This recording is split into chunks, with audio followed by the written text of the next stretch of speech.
ফজরের পরে সালাম ফিরিয়ে কারোর সঙ্গে কথা না বলে এই দোয়াটি 100 বার পড়েন, দুনিয়া আপনার পায়ের নিচে মাথা নত করতে বাধ্য হবে ইনশাআল্লাহ। আল্লাহ রাজত্ব দান করে দিবেন। আপনার অভাব অনটন, দুশ্চিন্তা, অসুস্থতা, পেরেশানি, সন্তান কথা শুনছে না, কোনো কিছুতে উন্নতি নাই, বিদেশে গিয়ে আটকা পড়েছেন, দেশে আসতে পারছেন না, আল্লাহ সব দোয়া আপনার কবুল করে নেবে যদি আপনি করতে পারেন। আল্লাহর উপর ভক্তি ভরসা রেখে আপনি আমল করুন না, আল্লাহ তাআলা অবশ্যই রিজিক খুলে দিবেন। আল্লাহ তাআলা আল্লাহু খায়রুর রাযিকিন, আল্লাহ হচ্ছে উত্তম রিজিক দাতা। আল্লাহ আপনার তো অবশ্যই কবুল করবেন। আল্লাহ বলেছেন উদউনি আস্তাজিব লাকুম, আমার কাছে চাও আমি দিয়ে দিব। এই কথাগুলো তোমরা শেয়ার করে দিবা, ফ্যামিলি সবার কাছে শেয়ার করবা। তুমি আমল না করো সব পাবা যদি তোমার একটা কথা অন্য কেউ শুনে আমল করে।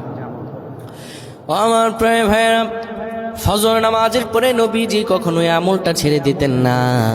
কেউ যদি ফজর নামাজের পরে পরে সুবহানাল্লাহি ওয়া বিহামদিহি সুবহানাল্লাহিল আযীম 100 বার যদি কেউ পড়তে পারে, কারো সঙ্গে কথা না বলে 100 বার পড়ার কারণে আমার আল্লাহ রব্বুল আলামিন তাকে